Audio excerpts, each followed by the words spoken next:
NBR নামে কোনো সংস্থা দেশে আর নেই।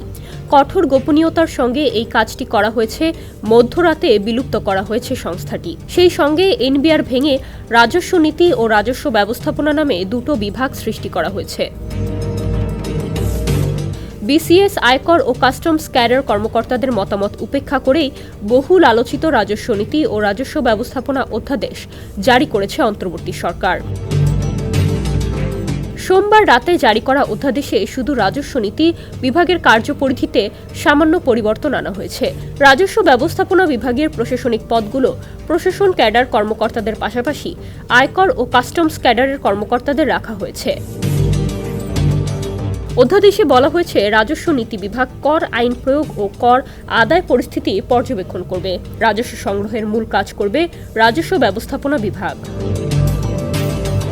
গত 17 এপ্রিল উপদেষ্টা পরিষদে রাজস্ব নীতি ও রাজস্ব ব্যবস্থাপনা অধ্যাদেশ 2025-এর খসড়া অনুমোদনের পর থেকেই এনবিআর এর আওতাধীন আয়কর, কাস্টমস ও ভ্যাট বিভাগের কর্মকর্তা কর্মচারীরা এর বিরোধিতা করে আসছিলেন। তারা খসড়াটি বাতিলের দাবিতে আন্দোলন চালিয়ে 7 দফা সুপারিশ উত্থাপন করেছিলেন। তবে চূড়ান্তভাবে জারি হওয়া অধ্যাদেশে এসব দাবির বেশিরভাগই উপেক্ষিত হয়েছে বলে জানা গেছে।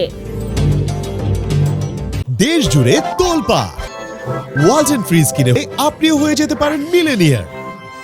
নতুন অধ্যাদেশে বলা হয়েছে, সরকারের রাজস্ব নীতি প্রণয়ন এবং রাজস্ব আহরণ ব্যবস্থাপনা কার্যক্রম আলাদা করা জরুরি। স্বচ্ছতা, জবাবদিহিতা এবং গতিশীলতা বৃদ্ধির লক্ষ্যেই বিদ্যমান কাঠামো ভেঙে দুটো নতুন বিভাগ গঠন করা হয়েছে।